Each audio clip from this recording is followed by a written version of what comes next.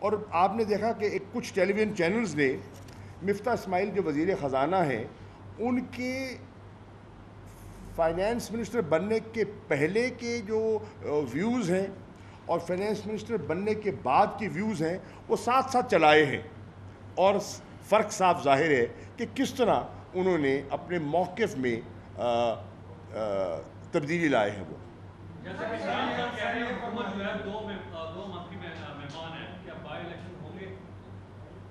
دیکھیے وہ ایک پروسیس تو چل پڑا ہے، نامینیشن پیپر فائل ہو گئے، ایکسیپٹ ہو گئے، اسکروٹنی ہو گئی، وہ مرحلہ چل رہا ہے. تو جب تک کال آف نہ ہو تو میں سمجھتا ہوں گے. سر یہ فرمائیے گا کہ ضمنی الیکشن میں اگر سرکاری مشینری کا استعمال نہیں رکتا اور الیکشن کمیشن کوئی نوٹس نہیں لیتا تو پھر آپ کی حکمت عملی کیا ہوگی سر؟ دیکھیے ہم مقابلہ کریں گے. کریم صاحب، ہم نے ہر صورت میں سیاسی میدان خالی نہیں چھوڑنا، ہم مقابلہ کریں گے.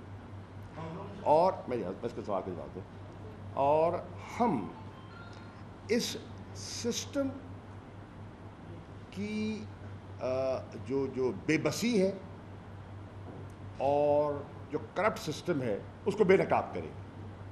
اور میں آپ کو یہ عرض کر دوں، ان 20 بائی الیکشنز پر منحصر ہے، انحصار ہے جنرل الیکشن.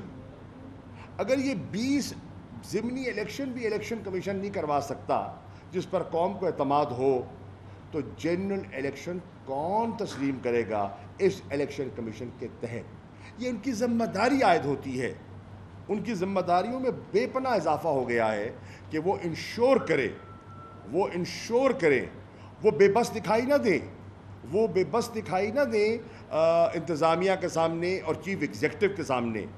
اور اس سے پورا جنرل الیکشن کا جو انوائرمنٹ ہے، جو کہ ہونا تو ہے، 2 ماہ پہلے ہو جائے گا، 2 ماہ بعد میں ہو جائے گا، جتنا حکومت کھینچ لے گی، کتنے ماہ کھینچ لے گی، ہونا تو ہے. تاخیر سے ہو جائے یا جلدی ہو جائے، یہ فرق ہے نا. الیکشن ہونا ہے. ہم کہہ رہے ہیں کہ قوم کو فوری انتخاب کی ضرورت ہے، وہ سمجھتے ہیں کہ ابھی نہیں ضرورت، ان کو اپنے پنجے گاڑنے ہیں، لوگوں کی خدمت کرنی ہے، مزید جو تحفے بجٹ میں دیے ہیں وہ تحفے لوگوں میں بانٹنا چاہتے ہیں، بانٹ لیں. تو الیکشن تو ہونا ہے. اب الیکشن کمیشن کو دیکھنا ہے کہ کیا وہ الیکشن جو قوم کو ایکسیپٹیبل نہیں ہے اس سے ڈیموکریسی کی خدمت ہوگی یا ڈیموکریسی کو نقصان ہوگا، یہ سوال ہے. اس کے بعد تحریک انصاف نے اپنی سیاسی تبدیل کرتے ہوئے اب یہ رویہ اپنایا کہ وہ زیادہ سے زیادہ ٹائم دیا جاتا کہ زیادہ سے زیادہ ایکسپوز ہوں، اور اب وہ شدت نہیں رہی آپ نے جو جلد الیکشن والی. نہیں نیاز صاحب، میں اس سے بصد احترام اختلاف کروں گا. ہمارا آج بھی مطالبہ وہی ہے کہ الیکشن فی الفور کرائے جائیں، کیونکہ یہ جو چوں کا مربع ہے یہ حکومت کرنے کی اہلیت نہیں رکھتا. اس کی وجہ یہ ہے نا، یونٹی آف کمانڈ نہیں ہے. شہباز شریف پرائم منسٹر تو ہیں لیکن بے بس ہیں. جو پیپلز پارٹی ہے وہ زرداری کو سنتی ہے، جو جے یو آئی ہے وہ مولانا فضل الرحمان کی طرف دیکھتی ہے، جو اے این پی ہے وہ اسفندیار ولی خان کی طرف دیکھتی ہے، جو ایم کیو ایم ہے وہ خالد مقبول صدیقی کی طرف دیکھتی ہے، جو کاف کے 2 دوست بیٹھے ہیں وہ چودھری شجاعت کی طرف دیکھتے ہیں، جو بی این پی والے بیٹھے ہیں وہ کہیں اور دیکھتے ہیں، جو باپ والے بیٹھے ہیں وہ کہیں اور دیکھتے ہیں. باپ کے اندر 2 حصے ہیں، وہ ایک حصہ دائیں دیکھتا ہے، ایک حصہ بائیں دیکھتا ہے. تو ان حالات میں ان چیلنجز کو سامنا کرنے کا، جبکہ ان کے پاس مینڈیٹ بھی نہیں ہے، ہم سمجھتے ہیں، تحریک انصاف سمجھتی ہے کہ یہ ملک کے مفاد میں نہیں ہے. حکومت کو ضد نہیں کرنی چاہیے. 3.5 سال ان کا مطالبہ رہا ہے الیکشنز، اور اب ہم کہہ رہے ہیں چلیے آپ یہی چاہتے تھے تو کروا دیتے ہیں، تو اس پہ رکاوٹ نہ بنے. جی سر، آپ اور پھر آپ